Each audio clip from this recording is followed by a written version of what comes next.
Com a continuação da guerra no Irã e com os ataques ontem do Irã a navios comerciais que estavam passando pelo Estreito de Hormuz, esse vídeo que a gente está vendo aqui foi divulgado pela Guarda Revolucionária e por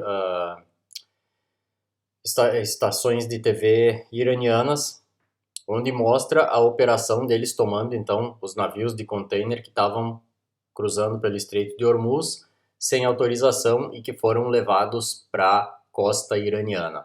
Com isso, a guerra volta a escalar, então, entre Estados Unidos e Irã.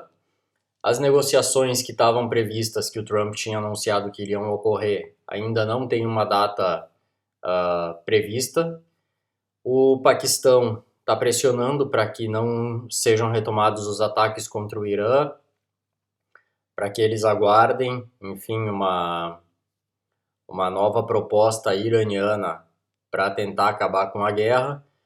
E, enquanto isso, surgem boatos de que as atitudes do regime iraniano têm corroborado esses boatos que tratam de que quem está comandando o Irã hoje, na realidade, não é mais o Ayatollah, que seria o Mojtaba Khamenei, filho do Ali Khamenei, que foi morto no primeiro dia da guerra.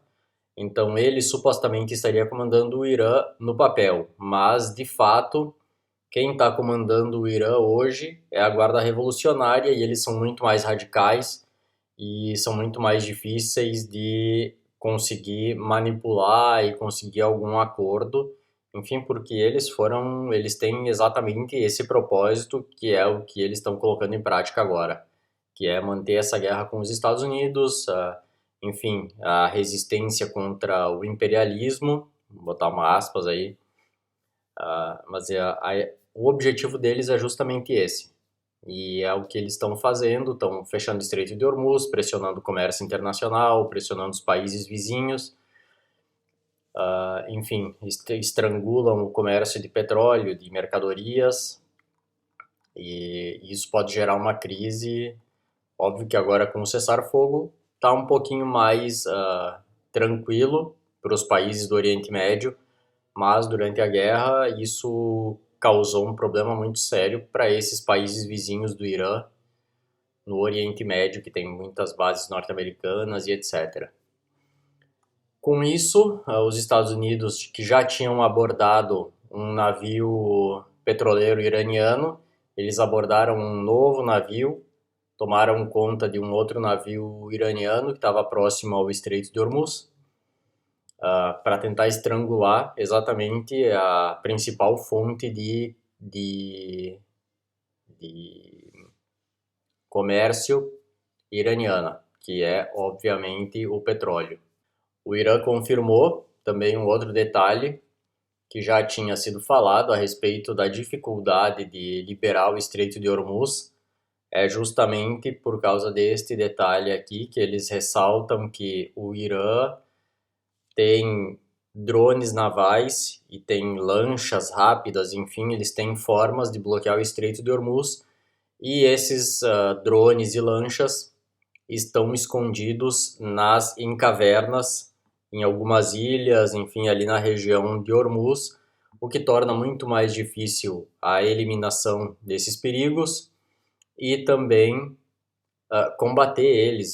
Ainda sobre as negociações no Paquistão, uma das exigências do Irã para participar dessas negociações, como a gente já falou em outros vídeos, enfim, é obviamente que os Estados Unidos encerrem esse bloqueio ao Estreito de Hormuz, coisa que os Estados Unidos negam que vão fazer, porque praticamente a única forma de pressão que eles conseguem realizar na economia iraniana e que vai surtir um efeito mais sério é esse bloqueio, é proibir que navios entrem para carregar óleo e saem com o petróleo, enfim, iraniano.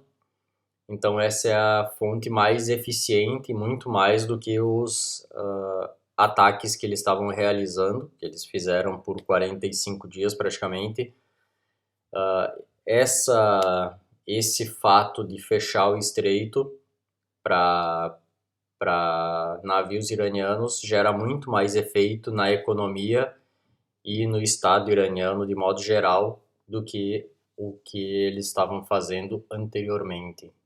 Enquanto isso, a Itália anunciou que está pronta para mandar navios para eliminar as minas que estão espalhadas pelo Estreito de Hormuz.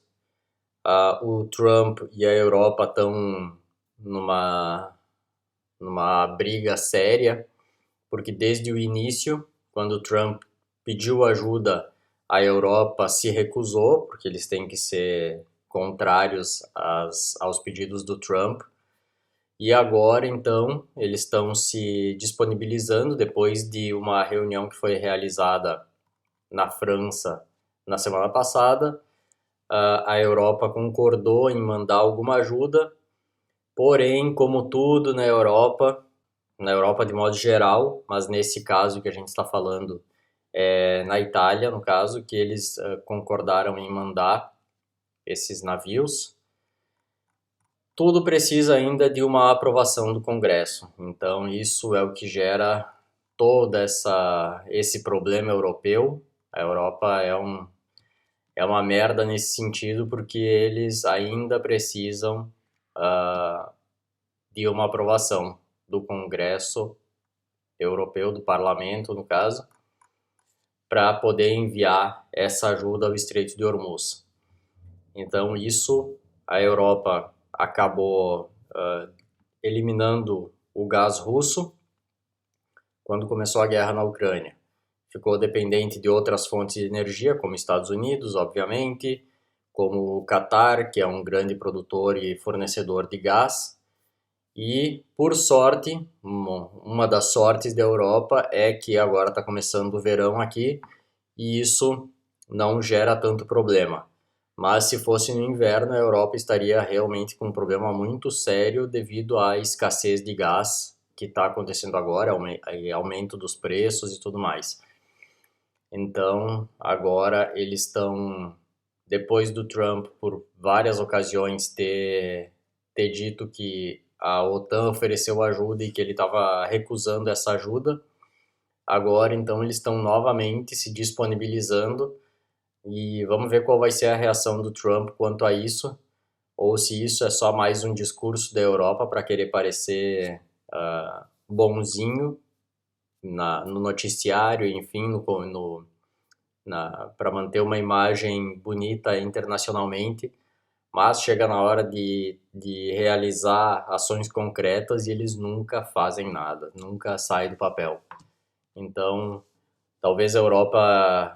Chegou a hora da Europa realmente precisar de uma guerra mais séria que inclua o continente europeu de forma direta para ver se eles deixam de ser um pouco burocráticos e saiam de cima do muro e comecem a tomar ações concretas na geopolítica e nos conflitos internacionais. A última vez que eles tomaram uma ação concreta mesmo foi na Líbia, que embora tenha sido um grande erro da França, da Inglaterra e dos Estados Unidos, mas foi a última ação concreta mesmo que eles tomaram. Depois disso, eles só apoiaram o governo ucraniano de modo indireto, não fizeram nada também de concreto pela Ucrânia, embora eu também não concorde com a posição europeia em relação à Ucrânia, mas isso já é o meu ponto de vista. Mas a Europa, de modo geral, é um continente muito falido.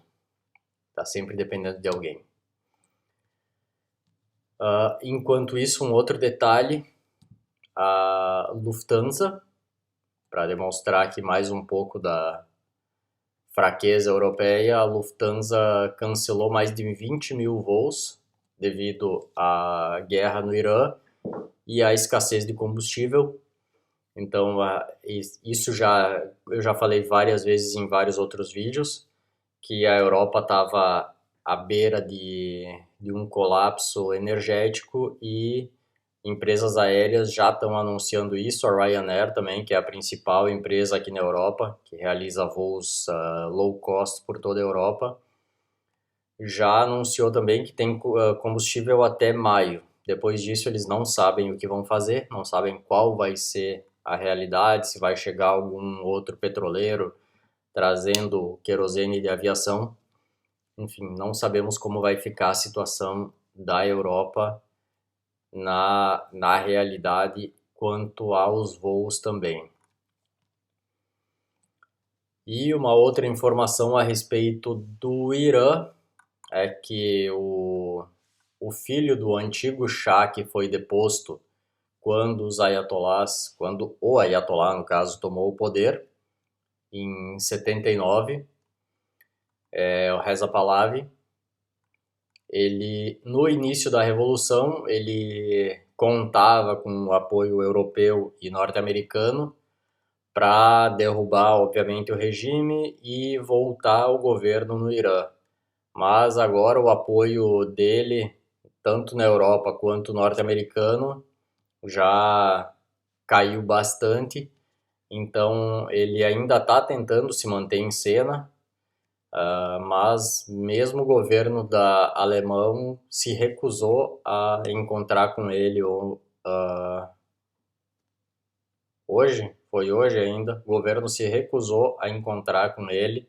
Isso mostra, na verdade, duas coisas muito importantes. A primeira é aquilo que eu já falei também em outros vídeos, que é sobre a narrativa que é passada para a Europa e para a América, enfim, de que o governo, o regime iraniano tem uma grande rejeição do povo.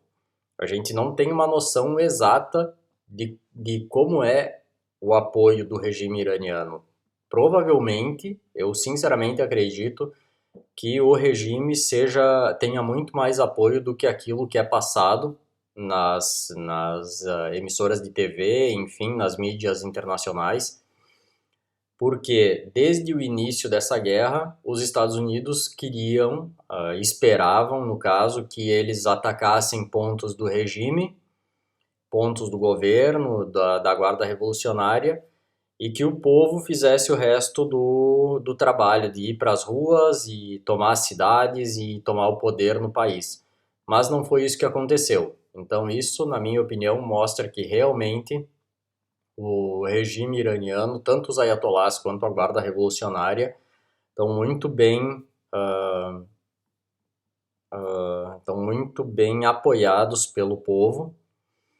E isso mostra também que o Reza Pahlavi não tem o apoio que eles esperavam que ele tivesse dentro do Irã. Porque, obviamente, tem muitos protestos na Europa e nos Estados Unidos favoráveis a ele. Mas isso tratando de apoiadores, obviamente gente que fugiu do Irã por motivos pessoais, enfim, ou para fugir realmente do regime, mas isso mostra que o apoio a ele internamente talvez não seja tão relevante assim para que ele seja, enfim, para que o governo iraniano seja derrubado e ele assuma o poder de uma forma simples e democrática como muita gente espera. Então, praticamente essa é a situação do Irã. O que as pessoas esperavam que fosse acontecer, que com a morte do Khamenei, enfim, eu cheguei a ler muita coisa na internet dizendo que com a morte do Khamenei, o regime estava terminado e agora o Irã ia ser uma democracia. Cara, não é assim que funciona. Infelizmente, a vida real não é um jogo de videogame que tu mata o chefão e acabou a fase difícil. A vida real é assim, o governo iraniano era muito bem estruturado, obviamente, e eles vão provavelmente continuar no governo.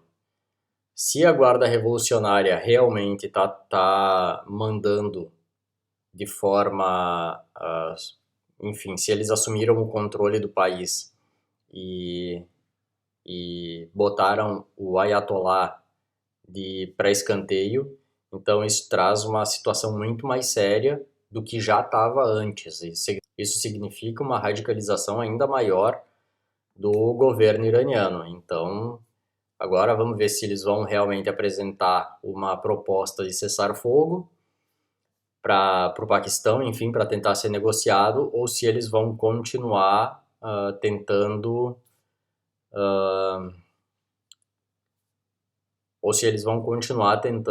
pressionar os Estados Unidos e o resto do mundo, obviamente, através do Estreito de Hormuz. E é isso, então.